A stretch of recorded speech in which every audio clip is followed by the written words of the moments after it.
नमस्कार। Super India news TV में आपका स्वागत है। मैं हूं राजेश आर्य। आइए देखते हैं आज का विशेष समाचार। अब भी अराजकता से घिरा बांग्लादेश। अंतरिम सरकार के गठन के 2 माह बाद भी बांग्लादेश में अराजकता फैली है, लेकिन मोहम्मद यूनुस को इसकी परवाह नहीं है। इसी बात को लेकर सुपर इंडिया न्यूज टीवी की एक टीम बांग्लादेश से निर्वासित लेखिका तस्लीम नसरीन से मुलाकात की।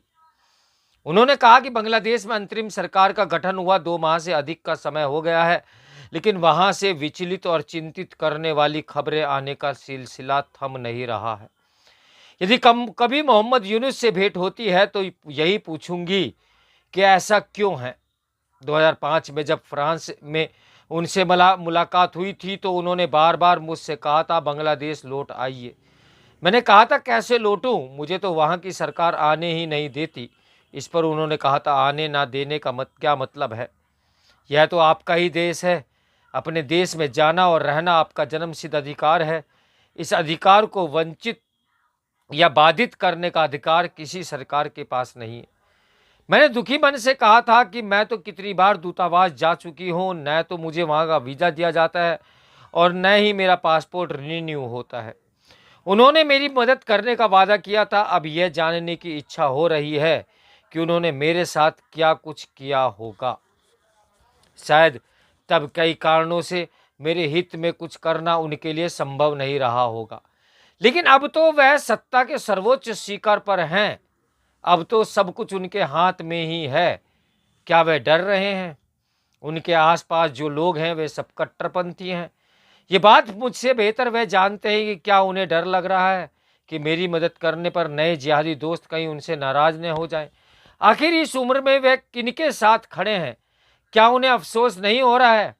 मेरे तो 30 साल निर्वासन में बीत गए।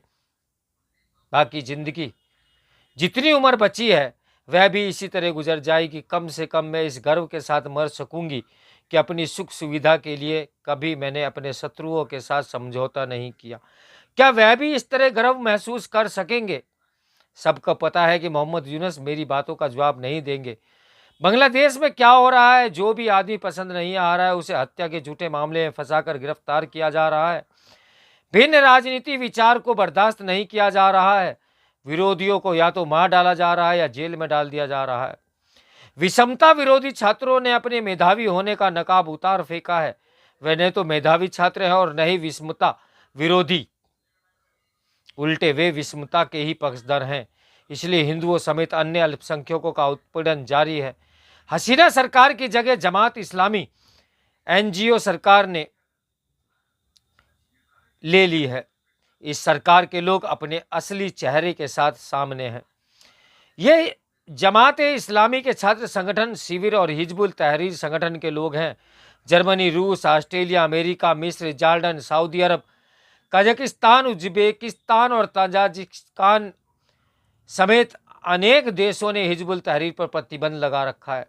इस संगठन पर गत दिवस भारत सरकार ने भी प्रतिबंध लगाया था। वह ध्यान रहे कि यूनुस ने सत्ता में आने के बाद हिजबुल तहरीर पर लगा प्रतिबंध हटा लिया था।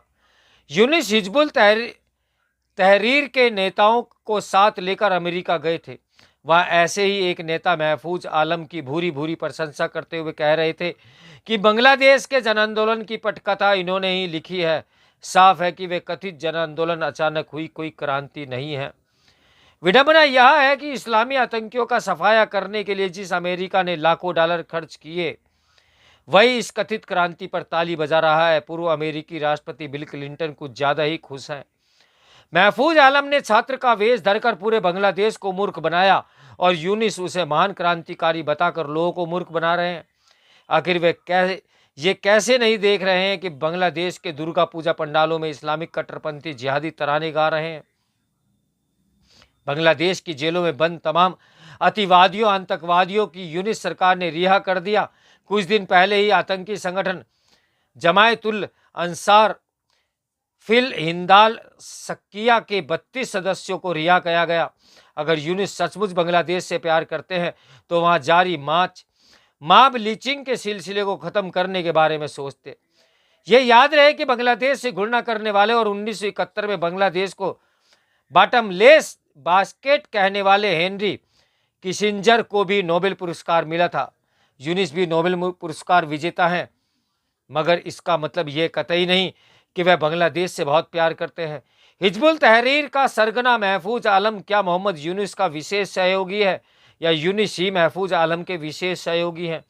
जो भी हो, ये साफ है कि बांग्लादेश में अब भी अराजकता फैली है। यूनिस को इसकी परवाह ही नहीं है। शेख हसीना अपने पिता की हत्या का बदला लेने के लिए गद्दी पर बैठी थी। पिता का नाम, उनकी तस्वीरों और प्रतिमाओं को उन्होंने देश भर में फैला दिया और लोगों के मन मस्तिष्क को इस्लाम से भर दिया था।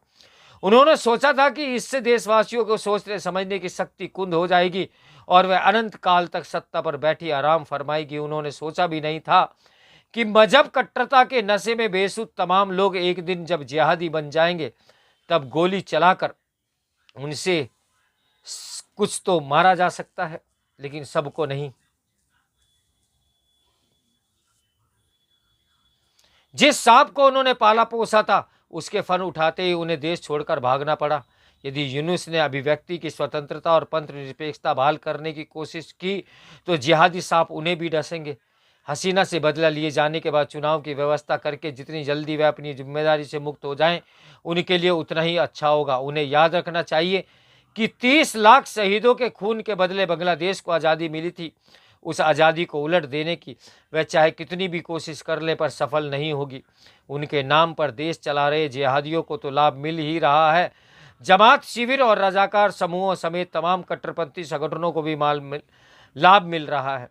ये लोग जिस तिस को देश छोड़कर चले जाने के लिए बाध्य कर रहे हैं, लगता नहीं कि यूनिस अतिवाद पर अंकुश लगाना जानते भी हैं।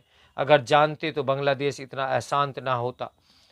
तो मेरे साथ बने रहे सुपर इंडिया न्यूज़ टीवी की ब्रेकिंग न्यूज़ के लिए। नमस्कार, मैं हूं राजेश आर्य।